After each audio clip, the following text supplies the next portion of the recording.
TS law set ద్వారా ఎవరైతే 3 year LLB 5 year LLB చేద్దాం అనుకుంటున్నారో మనకు phase 1కి సంబంధించిన సీట్ అలాట్మెంట్ వచ్చిందండి. సో చాలా స్టూడెంట్స్ కమెంట్స్లో కొన్ని ఇంపార్టెంట్ పాయింట్స్ చెప్పడం జరిగింది. సో దట్ మీరు ఏవైతే కొన్ని క్వశ్చన్స్ అడగడం జరిగిందో దానికి సంబంధించిన కొన్ని క్లారిఫికేషన్స్ ఇవ్వడం జరుగుతుంది. సో కొందరు ఏం చేశారంటే లైక్ మా క్యాస్ట్లో నాకన్నా పెద్ద ర్యాంక్ వచ్చిన వాళ్ళకి సీట్ వచ్చింది, అదొక పాయింట్. సెకండ్ వచ్చేసి అటెండెన్స్ గురించి, ఏ కాలేజ్ ఏ విధంగా ఉంటుంది. థర్డ్ ఇంపార్టెంట్ పాయింట్ వచ్చేసి మనము సపోజ్ ఇప్పుడు కాలేజ్కి వెళ్తే సెకండ్ ఫేజ్లో చేంజ్ అయితే ఈ కాలేజ్ ఉంటుందా లేదా. సో అలాంటివి కొన్ని ఇంపార్టెంట్ పాయింట్స్ ఈ వీడియోలో చెప్పడం జరుగుతుంది. So first main important point మనకు సీట్ ఏ విధంగా అలొకేట్ చేస్తారో అది తెలుసుకోవాలి. సెకండ్ పాయింట్ వచ్చేసి రిజర్వేషన్ రూల్స్ కూడా ఉంటాయి, అవి కూడా తెలుసుకోవాలి. సో అవి తెలుసుకున్న తర్వాత మీరు ఇయర్ లైక్ మనకి ఏ కాలేజ్లో ఏ విధంగా కట్ ఆఫ్స్ ఉన్నాయి, ఎక్కడి వరకు కట్ ఆఫ్స్ తీసుకున్నారో అవన్నీ మనకు ఆ లిస్ట్లో చూసుకోవచ్చు మీరు. సో దాని ప్రకారంగానే మీరు phase 2 కన్నా వెళ్ళొచ్చు, లేదంటే ఇప్పుడు ఏ కాలేజ్ అయితే వచ్చిందో ఫస్ట్ దాన్ని బుక్ చేసుకోవాలి. సో అవన్నీ క్లారిటీగా ఎక్స్ప్లెయిన్ చేస్తాను. సో వీడియో ఎండ్ వరకు చూడండి. సో ఫస్ట్ వచ్చేసి మనము రిజర్వేషన్ రూల్ గురించి తెలుసుకుందాం. సో ఇక్కడ ఫస్ట్ ఇంపార్టెంట్ పాయింట్ మీ యొక్క ర్యాంక్, నెక్స్ట్ క్యాస్ట్, జెండర్, ఇవి 3 ఇంపార్టెంట్. నెక్స్ట్ ఇంపార్టెంట్ పాయింట్ వచ్చేసి కాలేజెస్ ఎన్ని ఉన్నాయి, ఆ కాలేజీలో సీట్స్ ఎన్ని ఉన్నాయి, ఇవి కూడా మెయిన్ ఫ్యాక్టర్స్. సో ఈ 4 ఫ్యాక్టర్స్ ద్వారా మనకు సీట్ అనేది అలొకేట్ చేస్తారు. So first rule of reservation ఏ విధంగా ఉంటుందంటే క్యాస్ట్ వైజ్ ఉంటుంది. ఎగ్జాంపుల్గా ఎస్సీ వాళ్ళకు 15% ఉంటుంది, next ST 10%, BCA 7%, BCB 10%, BCC 1%, BCD 7%, BCE 4%, EWS 10%. So ఈ ఈడబ్ల్యూఎస్ వాళ్ళు ఓసీలో ఈడబ్ల్యూఎస్ ఉన్న వాళ్ళకు మాత్రమే, నార్మల్ ఓసీ వాళ్ళకి ఇవ్వరు. సో ఇవి మనకు రిజర్వేషన్స్, ఇవి జనరల్ రిజర్వేషన్స్. అదే స్పెషల్ కేటగిరీ రిజర్వేషన్స్ వచ్చేసి పిహెచ్ వాళ్ళకు 3%, క్యాప్ వాళ్ళకు 2%, ఎన్సీసీ వాళ్ళకు 1%, స్పోర్ట్స్ అండ్ గేమ్స్ వాళ్ళకు 0.5%. సో దీని మీనింగ్ ఏంటంటే ఇప్పుడు ఎగ్జాంపుల్ ఒక ఉస్మానియా యూనివర్సిటీ కావచ్చు, ఏదో ఒక కాలేజ్లో 100 సీట్స్ ఉంటే అందులో ఎస్సీ 15% అంటే 15 స్టూడెంట్స్ని పక్కా ఎస్సీ వాళ్ళు ఉండాలి. అదే బీసీబీ 10% ఉంది అంటే 10% బీసీబీ వాళ్ళని తీసుకుంటారు. నెక్స్ట్ ఇప్పుడు ఈడబ్ల్యూఎస్ ఉంది, ఓసీలో ఈడబ్ల్యూఎస్ ఉన్న వాళ్ళు 10% అంటే 10 స్టూడెంట్స్ ఉండాలి పక్కా. సో దీని మీనింగ్ ఏంటంటే ఎంతైతే పర్సంటేజ్ ఉందో దాన్ని యొక్క స్టూడెంట్స్ అందరు మ్యాండేటరీగా ఉండాలి. అంటే కొందరు ఏమనుకుంటున్నారు ఓన్లీ ఎస్సీ వాళ్ళని తీసుకుంటున్నారు, ఈడబ్ల్యూఎస్ వాళ్ళని తీసుకుంటున్నారు, బీసీ వాళ్ళని, అలా ఉండదండి. దీని ప్రకారంగానే తీసుకోవడం జరుగుతుంది. సపోజ్ ఒక క్లాస్లో 60 మెంబర్స్ ఉంటే ఈ రేషియో ప్రకారంగా తీసుకుంటారు. అది ఫస్ట్ పాయింట్. ఇంకొక సెకండ్ పాయింట్ చాలా చాలా ఇంపార్టెంట్ అండి. సో అందరు మీరు మీ యొక్క కేటగిరీ మీ కేటగిరీ చూస్తున్నారు, కానీ మీ కేటగిరీ సీట్ ఎందులో అలొకేట్ అయింది అది చూడాలి, అది చాలా ఇంపార్టెంట్. సో దాని ప్రకారంగానే మనకు సీట్ అలాట్మెంట్ జరుగుతుంది కాబట్టి దాని గురించి ఎక్స్ప్లెయిన్ చేస్తాను. సో మీరు రిజల్ట్స్ చూసుకునేటప్పుడు మీరు మీ సీట్ అలాట్మెంట్ కాదు, నేను ఏదైతే ప్రొవిజనల్లీ అలాటెడ్ లిస్ట్ ఉంటుంది కదా, అంటే ఏ కాలేజ్లో ఏ కట్ ఆఫ్స్ ఉన్నాయి, ఏ క్యాస్ట్ వాళ్ళకి ఏ కట్ ఆఫ్స్ ఉన్నాయి, అవి చూడాలి. అందులో 2 కాలమ్స్లో మనకు ఒకటి ఉంటుంది. ఒకటి కేటగిరీ అంటే మీ ఓన్ కేటగిరీ, అంటే మీరు బీసీబీయా, బీసీఏనా, ఎస్సీయా, ఎస్టీయా, ఓసీయా ఆర్ ఓసీలో ఈడబ్ల్యూఎస్ఆ, అది మన ఓన్ కేటగిరీ, అదొక కాలం ఉంటుంది. కానీ మనకు సీట్ phase 1 సీట్ ఏ క్యాస్ట్లో వచ్చింది అది అలాటెడ్ కేటగిరీ. సో ఎప్పుడైనా మనకు సీట్ అనేది అలాటెడ్ కేటగిరీ మీనే ఇస్తారు. సో మీ కేటగిరీ చూసి మీ కేటగిరీ సీట్ ఏ కేటగిరీలో ఇచ్చారు. సో ఇక్కడ కొందరు కన్ఫ్యూజ్ అవ్వచ్చు. సో ఎవరైతే 5 year LLB కావచ్చు, రీసెంట్గా పాస్ అయ్యి క్వాలిఫై అయ్యి సీట్ వచ్చిన వాళ్ళకి కూడా కొందరికి అర్థం కాదు. సో అర్థం చేసుకోండి, మనకు ఒక కేటగిరీ ఉంటుంది. సపోజ్ మనం టాప్లో స్కోర్ చేస్తే వేరే కేటగిరీ సీట్లో మనకు సీట్ ఇస్తారు, అండ్ మన కేటగిరీలో ఇంకొక వాళ్ళకు ఆపర్చునిటీ ఇవ్వడానికి మనకు జనరల్ కేటగిరీలో ఇస్తారు. సో అది అక్కడ సీట్ అలొకేషన్ అనేది ఆ విధంగా జరుగుతుంది కాబట్టి ఎక్కువ కన్ఫ్యూజ్ అవ్వకండి. సో ఫస్ట్ మీ కేటగిరీ చూసుకోండి, ఆ కాలంలో మన కేటగిరీ ఏంది, మనది బీసీబీయా, బీసీఏయా, ఎస్సీ, ఎస్టీ. కానీ దాని పక్కన మీరు జనరల్లో సీట్ వచ్చిందా లేదంటే మీ కేటగిరీలో సీట్ వచ్చిందా అది చూసుకోవాలి. సో ఎప్పుడైనా ఒకటే మంచి ర్యాంక్స్ వచ్చిన వాళ్ళకు మీకు జనరల్ కేటగిరీలో సీట్ వస్తుంది. అదే నార్మల్గా ఓకే 500, 400 అట్లా ఉంటే మీ కేటగిరీలో సీట్ వస్తుంది. సో ఇవి మీరు అర్థం చేసుకోవాలి. సో ఈ వీడియో చూసిన తర్వాత ప్రతి ఒక్కళ్ళు మీరు ఓపెన్ చేసి ప్రతి కాలేజీలో అసలు ఎట్లా అలొకేట్ చేశారు కేటగిరీ అలాటెడ్ కేటగిరీ అది చూసుకోవాలి. సో ఇప్పుడు ఎగ్జాంపుల్గా ఈ రూల్ ఆఫ్ రిజర్వేషన్ ప్రకారంగా అన్ని క్యాస్ట్లు కలిపితే ఒక 55%, 60% అని వెళ్ళిపోతాయి. కానీ ఒక 40% ఆఫ్ సీట్స్ జనరల్లో ఉంటాయి. జనరల్ అంటే ఓసీ కాదు, జనరల్ అంటే అందులో అందరు అప్లికేబులే. అంటే ఎస్సీ వాళ్ళు అలొకేట్ చేయొచ్చు, ఎస్టీ, బీసీఏ, బీసీబీ, ఈడబ్ల్యూఎస్ వాళ్ళు అందరూ వస్తారు అందులో. సో ఎగ్జాంపుల్గా ఇప్పుడు చెప్తున్నాను, ఇప్పుడు టాప్ 100 ర్యాంకర్స్ ఉన్నారు. టాప్ 100లో టాప్ 1 ర్యాంక్ బీసీ క్యాండిడేట్కి వచ్చింది అనుకోండి, అతనికి బీసీలో సీట్ ఇవ్వరు, జనరల్కి వెళ్ళిపోతాడు అతను. అండ్ ఇతనికి వచ్చిన బీసీ రిజర్వేషన్లో ఆ క్యాస్ట్లో ఉన్న వాళ్ళకి ఇస్తారు. సో ఆ విధంగా రూల్ ఆఫ్ రిజర్వేషన్ ఉంటుంది కాబట్టి చాలామంది కన్ఫ్యూజ్ అవుతున్నారు. ఇంకొకసారి చెప్తున్నాను, ఇప్పుడు ఎగ్జాంపుల్తో చెప్తాను. ఇప్పుడు ఉస్మానియా యూనివర్సిటీ ఉంది. సో ఉస్మానియా యూనివర్సిటీలో మనకు 4th ర్యాంకర్ ఫస్ట్ పర్సన్ వచ్చేసి 3 year LLB గురించి చెప్తున్నాను. ఫస్ట్ ర్యాంకర్ ఎవరికైతే ఉందో అతనికి ఓయూ వచ్చింది, కానీ అతని ర్యాంక్ వచ్చేసి 4th rank. So first, second, third వాళ్ళు పెట్టుకోలేరు. సో 4th ర్యాంక్ అతని క్యాస్ట్ వచ్చేసి బీసీడీ అండి. అతని క్యాస్ట్ బీసీడీ, కానీ అతనికి అలొకేట్ అయింది రెగ్యులర్, ఓపెన్, జనరల్. అంటే అతనికి జనరల్లో వచ్చింది. ఎందుకు జనరల్లో వచ్చిందంటే అతను టాప్ స్కోర్ చేశాడు. సో అతని రిజర్వేషన్ అవసరం లేదు అతనికి జనరల్లో వచ్చేసింది సీటు. అంటే వితౌట్ క్యాస్ట్ అతనికి సీట్ వచ్చినట్టు. సో ఇక్కడ అర్థం చేసుకోవాలి, మనకు జనరల్లో సీట్ అన్న వస్తుంది, జనరల్కి సంబంధించిన ర్యాంక్ కొద్దిగా పెద్దగా ఉంటే మన క్యాస్ట్లో వస్తుంది. సో ఈ విధంగా మనకు సీట్ అలొకేట్ జరుగుతుంది. మీరు ఎప్పుడైనా అలాటెడ్ కేటగిరీలో మనకు ఏ విధంగా ఉంది మన క్యాస్ట్ అది చూసుకోవాలి. అండ్ దానికి సంబంధించిన కట్ ఆఫ్స్ మనకు లాస్ట్ కట్ ఆఫ్ ఏ విధంగా ఉంది అది చూసుకోవాలి. సో అవి ఉంటాయండి. సో ఆ విధంగా మీకు కట్ ఆఫ్స్ ఉంటాయి. అండ్ ఇక్కడ జెండర్ కూడా ఉంటుంది. మళ్ళీ 33% ఆఫ్ రిజర్వేషన్ వచ్చేసి ఉమెన్స్కి ఉంటుంది. సో మీరు చాలామంది బాధపడుతున్నారు, ఎవరి రిజర్వేషన్ వాళ్ళకు ఉంటుంది. ఇప్పుడు ఈడబ్ల్యూఎస్ వాళ్ళకు 10% ఉంటుంది, ఓసీ వాళ్ళకు. సో వాళ్ళకు పర్ఫెక్ట్ ఉంది. ఎస్సీ వాళ్ళకి ఎస్సీ ఉంటుంది, ఎస్టీ వాళ్ళకి ఎస్సీ, బీసీఏ వాళ్ళకి బీసీఏ, బీసీబీ వాళ్ళకి బీసీబీ. సో ఇవన్నీ ఎవరి క్యాస్ట్ ప్రకారంగా వాళ్ళకి రిజర్వేషన్స్ ఉంటాయి. సో మీరు చాలామంది కేటగిరీ చూసి కన్ఫ్యూజ్ అవుతున్నారు. మీరు అలాటెడ్ కేటగిరీ, ఏ కేటగిరీలో మీకు సీట్ వచ్చింది అది చూడాలి. అండ్ మనకు అక్కడ రిజర్వేషన్ రూల్ ఉంటుంది. సో ఫస్ట్ ఎవరికి ఇవ్వాలి, నెక్స్ట్ ఎవరికి ఇవ్వాలి. ఫస్ట్ ఎప్పుడైనా ఉమెన్స్కి ఫస్ట్ ప్రిఫరెన్స్ ఇస్తారు. ఉమెన్స్, బాయ్స్, గర్ల్స్కి ఇట్లా ఒక ఫార్మేట్ ఉంటుంది వాళ్ళ దగ్గర. ఆ ఫార్మేట్ ప్రకారంగానే సీట్ అలాట్మెంట్ అనేది జరుగుతుంది. సో ఈ విధంగా ఉంటుందండి. సో మీరు ఎగ్జాంపుల్లో చెప్పిన ఓయూ ఫస్ట్ పర్సన్కి వచ్చేసి బీసీడీ, కానీ జనరల్లో వస్తుంది అతనికి. సో ఇక్కడ 30% ఆఫ్ సీట్స్ జనరల్లో ఉంటాయి. జనరల్ అంటే అన్ని క్యాస్ట్ వాళ్ళకు ఫస్ట్ ప్లేస్లో ఉన్న వాళ్ళకి ఇచ్చేస్తారు. మిగతా క్యాస్ట్ వాళ్ళకు మీ క్యాస్ట్లో టాప్ ఉండాలి. అండ్ మీకు సీట్ ఎందుకు రాలేదంటే మీ క్యాస్ట్లో ఆల్రెడీ టాపర్స్ ఉన్నారు మీ క్యాస్ట్లో. ఇప్పుడు ఎగ్జాంపుల్ బీసీఏ ఉన్నారనుకోండి, మీరు టాప్లో ఉంటే మీకు సీట్ వస్తుంది, లేదంటే రాదు. సో ఎప్పుడైనా మీ క్యాస్ట్లో టాప్ ఉంటే మీకు సీట్ అయితే పక్కా వస్తుంది. ఇది నార్మల్గా గుర్తుపెట్టుకోండి. సో ఎగ్జాంపుల్కి ఇప్పుడు చెప్తాను. సో కట్ ఆఫ్స్ ఏ విధంగా ఉన్నాయి, ఒక 2-3 కాలేజ్ కట్ ఆఫ్స్ చెప్తాను. Osmania university, Kakatiya university, Pendekanti law college. So ఎలా చూసుకోవాలి మీరు ఒక ఐడియా చెప్తే మీరు కూడా చూసుకుంటారు. సో ఫస్ట్ ఉస్మానియా యూనివర్సిటీ అండి. సో ఉస్మానియా యూనివర్సిటీలో మనకు అందులోనే చూసుకోవచ్చు 3 year LLB కావచ్చు, 5 year LLB కావచ్చు. ఫస్ట్ 3 year LLB చూద్దాం.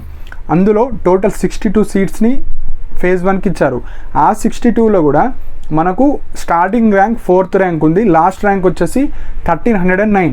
సో ఈ ఇయర్ phase 1కి సంబంధించిన కట్ ఆఫ్ వచ్చేసి 1309 బిలో ఉన్న వాళ్ళకు వచ్చినట్టు. సో ఇది మెయిన్ క్రైటీరియా. నెక్స్ట్ వచ్చేసి 5 year LLB వచ్చేసి టోటల్ 63 ఉన్నాయి ఉస్మానియా యూనివర్సిటీలో. ర్యాంక్ వచ్చేసి సెకండ్ ర్యాంక్ టు 4408. సో ఇక్కడ ఏం చేశారంటే క్యాప్ వాళ్ళకు, పిహెచ్ వాళ్ళకు రిజర్వేషన్ ఇచ్చేసారు ఫస్ట్ ఫేజ్లో.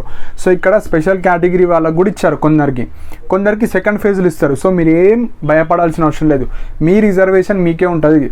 సో క్యాప్ వాళ్ళకి క్యాప్, పిహెచ్ వాళ్ళకి పిహెచ్. నేను ఆల్రెడీ చెప్పాను, పిహెచ్ వాళ్ళకి 3%, క్యాప్ 2, ఎన్సీసీ 1, స్పోర్ట్స్ 0.5. సో మీరేం టెన్షన్ పడకండి. phase 1లో రాకపోతే phase 2లో వస్తుంది. సో వాళ్ళకు రూల్స్ అండ్ రెగ్యులేషన్స్ ఉంటాయండి. సో అవి మనకు అర్థం కావు కాబట్టి కొద్దిగా వెయిట్ చేయండి. సెకండ్ ఫేజ్ మంచి కాలేజెస్ వస్తాయి అందరికీ. సో నెక్స్ట్ వచ్చేసి 5 year LLB చెప్పాను ఆల్రెడీ, లైక్ 4408 విత్ కొన్ని స్పెషల్ కేటగిరీ వల్ల ఆ ర్యాంక్ పెద్ద అయింది. నెక్స్ట్ వచ్చేసి కాకతీయ యూనివర్సిటీ. ఇక్కడ 3 year LLB వచ్చేసి టోటల్ సీట్స్ 63 అలొకేట్ చేశారు. అందులో స్టార్టింగ్ ర్యాంక్ 7th ర్యాంక్, కానీ లాస్ట్ ర్యాంక్ వచ్చేసి 9600 9600 ర్యాంక్. సో ఇక్కడ కూడా మనకు పిహెచ్ కావచ్చు, క్యాప్ కావచ్చు, రిజర్వేషన్ ఇచ్చారు. సో మీకు సెకండ్ ఫేజ్లో కూడా ఎవరికైతే రాలేదో మీ రిజర్వేషన్లో మీకు వస్తాయి seats. So don't worry. Next 5 years వచ్చేసి టోటల్ 58 ఉన్నాయి మన కాకతీయలో. స్టార్టింగ్ 52 ర్యాంక్, నెక్స్ట్ వచ్చేసి 3196 last rank. So CAP, PH ఇక్కడ కూడా రిజర్వేషన్ ఇచ్చారు. సో ఇవి మనకు టాప్ యూనివర్సిటీలో cut offs. Next Pendekanti law college. So ఎగ్జాంపుల్గా ఒక ప్రైవేట్ కాలేజ్ చెప్తున్నాను, మీరు కూడా అన్ని ప్రైవేట్ కాలేజ్లో ఏ విధంగా ఉన్నాయో చూసుకోండి. 3 year LLB వచ్చేసి 22 ర్యాంక్ నుంచి స్టార్ట్ అవుతుంది. Last rank 16,242. So total seats వచ్చేసి అక్కడ 201 ఉన్నాయి. సో ఎక్కువ ఉంటాయి, ప్రైవేట్ కాలేజ్లో ఎక్కువ ఉంటాయి. సో ఇక్కడ కూడా మీరు కేటగిరీ, అలాటెడ్ కేటగిరీ చూసుకోవాలి. అండ్ మీ కేటగిరీలో మీరు టాప్ ఉన్నారా లేదా చూసుకోవాలి. ఎప్పుడైనా ఒకటే అండి, మీరు పక్క కేటగిరీల గురించి మనకు అనవసరం.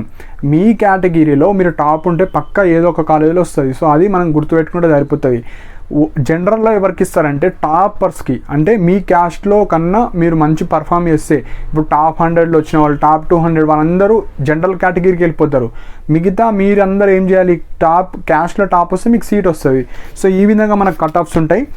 సో అర్థమైందే అనుకుంటున్నాను. సో రూల్ ఆఫ్ రిజర్వేషన్ వాళ్ళకు ఒక ఫార్మేట్ ఉంటుంది. ఆ ఫార్మేట్ ప్రకారంగా సిస్టంలో ఇంట్రడ్యూస్ చేస్తారు. దాని ప్రకారంగా మీ యొక్క ranks, gender, caste, special reservation అన్నిటినీ చెక్ చేసి వాళ్ళు ఇవ్వడం జరుగుతుంది. సో యాజ్ పర్ రూల్ అవి ఉంటాయి. సో ఇప్పుడు కొన్ని ఇంపార్టెంట్ పాయింట్స్ నేను చెప్పడం జరుగుతుంది. సో ఫస్ట్ పాయింట్ వచ్చేసి కాలేజ్ రిపోర్ట్. సో మనకి ఏదైతే డేట్స్ ఇచ్చారో మనం ఫీజు అయితే పక్కా కట్టాలి. మనకి ఎంతైతే చూపిస్తుందో పింక్ కలర్లో అది కట్టి మనము కాలేజ్కి వెళ్ళి సర్టిఫికేట్ సబ్మిట్ చేయాలి. సో టీసీ లేని వాళ్ళు మనకు వెబ్సైట్లో టీసీ అఫిడవిట్ ఉంటుంది, అది తీసుకొని బయట నోటరీ షాప్స్లలో అది స్టాంప్ వేసుకొని తీసుకెళ్ళచ్చు. టీసీ ఉన్న వాళ్ళు టీసీ సబ్మిట్ చేసుకోవచ్చు. నెక్స్ట్ వచ్చేసి phase 2 ఎప్పుడు ఉంటుంది. సో phase 2 ఈ phase 1 తర్వాత ఒక 1 weekలో రావచ్చు, 2 weeksలో రావచ్చు. సో మనకి ఇంకా అప్డేట్ లేదు కాబట్టి మనకు వెబ్సైట్లో అప్డేట్ చేస్తారు. ఒక 10 days అయితే మినిమం టైం పడుతుంది. సో వెయిట్ చేయాలి. సో పక్క కాలేజ్కి వెళ్తేనే మీకు సీట్ బుక్ అవుతుంది, ఓన్లీ ఫీజు కట్టిన బుక్ కాదు. Next private college admissions. So ఇది చాలా ఇంపార్టెంట్ పాయింట్. లా అనేది చాలా తక్కువ కోర్సెస్ ఉంటాయి, తక్కువ కాలేజెస్ ఉంటాయి, తక్కువ సీట్స్ ఉంటాయి. సో మీకు ఓకే phase 1లో రాలేదు, phase 2లో కూడా నాకు పెద్ద ర్యాంక్ ఉంది, నాకు వచ్చేటట్టు లేకుంటే ఇప్పుడే మీరు కాలేజ్కి వెళ్ళండి. ఏదో ఒక ప్రైవేట్ కాలేజ్కి వెళ్ళి అక్కడ వేకెన్సీస్ ఉంటాయి, నేను డైరెక్ట్ అడ్మిషన్స్ తీసుకుందాం అనుకుంటున్నాను పేమెంట్స్ ద్వారా. సో అలా మీరు వెళ్ళొచ్చు. అండ్ కొందరు అటెండెన్స్ అడుగుతున్నారు, లైక్ అటెండెన్స్ మ్యాండేటరీ. అంటే ఇవి నార్మల్ డిగ్రీ పీజీ కోర్సెస్ కావు, ఇవి లా కోర్సెస్ కాబట్టి పక్కా 75% అటెండెన్స్ ఉంటుంది ఆల్మోస్ట్ అన్ని కాలేజెస్. కొన్ని కాలేజెస్లో కొన్ని లూజ్ ఉంటాయి, ఎగ్జామ్స్ అప్పుడు వచ్చి వీక్లీ వన్స్ ట్వైస్. కానీ అవి ఏ కాలేజెసో నాకు కూడా అంత ఐడియా లేదు. సో మీకు తెలిసిన వాళ్ళు ఉంటే లేదంటే కాలేజ్కి విజిట్ అయ్యి అక్కడ తెలుసుకుంటే మీకు అన్ని క్లారిటీగా చెప్తారండి. కాకపోతే ఎప్పుడు కూడా మనము ఇలాంటి కోర్సెస్ని స్కిప్ చేయొద్దు. 75% అటెండెన్స్ మినిమం ఉండాలి. ఎందుకంటే ఇవి నార్మల్ కోర్సెస్ కావు, ఇవి లా కోర్సెస్ కాబట్టి కొద్దిగా టెక్నికల్ వర్క్ ఎక్కువ ఉంటుంది, అన్నీ నేర్చుకోవాలి లాస్కి సంబంధించింది కాబట్టి. సో అందరూ వెళ్ళడానికి ట్రై చేయండి కాలేజెస్కి. సో మీరు అన్ని కాలేజెస్ విజిట్ చేసి మీకు నచ్చిన ప్రైవేట్ కాలేజ్కి మీరు అడ్మిషన్స్ తీసుకోవచ్చు. నెక్స్ట్ వచ్చేసి ఎంక్వైరీ అండి. సో మీకు ఏమన్నా ఈ అలొకేషన్లో మిస్టేక్ అనిపించింది, కొందరు కమెంట్లో పెట్టారు, లైక్ నా క్యాస్ట్లో నాకన్నా పెద్ద ర్యాంక్ వచ్చిన వాళ్ళకి సీట్ వచ్చింది, నాకు రాలేదు అనుకున్న వాళ్ళు, మీరు లాగిన్ ఉంటుంది కదా టీఎస్ లాసెట్కి సంబంధించిన వెబ్సైట్, అందులో మీ హాల్ టికెట్ నెంబర్ అది ఎంటర్ చేసిన తర్వాత క్వెరీ. సో మన కంపోజ్ అని క్లిక్ చేసిన తర్వాత కింద క్వెరీ కంప్లైంట్స్ ఉంటాయి. సో అక్కడ మీరు ఏం చేయాలంటే తెలుగులోనే రాయండి, లేదంటే ఇంగ్లీష్లో రాసుకోండి. సార్ నా పేరు, నా హాల్ టికెట్ నెంబర్ ఇది, నా క్యాస్ట్ ఇది, సో నా ర్యాంక్ వచ్చేసి 3 year LLB కావచ్చు 5 year. సో నా ర్యాంక్ ఇంత వచ్చింది, కానీ సీట్ అలాట్మెంట్లో నాకన్నా పెద్ద ర్యాంక్ వచ్చిన వాళ్ళకు వచ్చింది. సో ఒకసారి చూడండి, అంటే ఏ రూల్ ఆఫ్ రిజర్వేషన్ ప్రకారంగా వాళ్ళకి సీట్ ఇచ్చారు. సో ఆ విధంగా ఎక్స్ప్లెనేషన్ ఒక 100 members, ఒక్కళ్ళు ఇద్దరు ఇస్తే చూడరండి వాళ్ళు. మీ పర్సనల్గా లాగిన్ అయ్యి మీరు ఒక 100 members కావచ్చు, ఒక 50 members ఇస్తే వాళ్ళు రెస్పాన్స్ ఇస్తారు. సో వాళ్ళు కూడా ఇదే అంటారు, యాజ్ పర్ రూల్ రిజర్వేషన్ ప్రకారంగా మేము అలొకేషన్ చేసామని అంటారు. కాకపోతే వాళ్ళ నుంచి ఇంకా ఏమన్నా మనకు ఆన్సర్ వస్తే మంచిగా మీకు కూడా ఒక క్లారిటీ వస్తుంది. సో యాజ్ పర్ రూల్ ప్రకారంగానే ఇస్తారు ఎవరైనా కూడా. సో అది ఉంటుందండి. నెక్స్ట్ వచ్చేసి మనకు ఫీజు రియంబర్స్మెంట్ ఇష్యూస్. సో ఎవరైతే పాత లోవర్ ఇన్కమ్ పెట్టిన వాళ్ళకు ఫీజు రియంబర్స్ పడది. సో ఇంకా టైం ఉంది కాబట్టి వెంటనే మీరు చేసుకుంటే పాసిబుల్ అవుతుంది. లైక్ ఈమెయిల్ సర్వీస్ వాడి ఇన్కమ్ సర్టిఫికేట్ అన్న అప్డేట్ చేసుకోండి, లేదంటే వాళ్ళకి కాల్ చేసి నాకు ఫీజు రియంబర్స్మెంట్ పడలేదు ఒకసారి చెక్ చేయండి అంటే వాళ్ళు అప్డేట్ చేస్తారు. సో మెయిన్ పాయింట్స్ ఇవ్వండి. సో ఏ ఇష్యూస్ ఉన్నా మీరు హెల్ప్ డెస్క్కి కాల్ చేయండి. ఆ హెల్ప్ డెస్క్ లాగిన్ అయ్యి మీ యొక్క క్వెరీ కంప్లైంట్ రూపంలో వాళ్ళకి రేజ్ చేస్తే వాళ్ళు చెప్తారు. అండ్ ఎవరికైతే ఇప్పుడు పిహెచ్ కావచ్చు, క్యాప్, ఎన్సీసీది ఇంకా ఇవ్వలేరు అనుకుంటున్నాను, నేను చెక్ చేశాను. సో మెయిన్గా ఈ పిహెచ్, క్యాప్, ఎన్సీసీ, స్పోర్ట్స్ ఈ 4లో పిహెచ్ క్యాప్ ఇచ్చారు, ఎన్సీసీ కావచ్చు, స్పోర్ట్స్ ఇవ్వలేరు. సో మీకు ఏం టెన్షన్ పడకండి, మీ రిజర్వేషన్లో మీకు సీట్స్ ఉంటాయి పక్కా. సో మీరేం బాధపడకండి. సెకండ్ ఫేజ్లో మళ్ళీ వెబ్ ఆప్షన్స్ ఎక్కువ పెట్టడానికి ట్రై చేయండి. సో ఇంకొకటి మెయిన్ పాయింట్, ఇప్పుడున్న కాలేజీని బుక్ చేసుకోండి.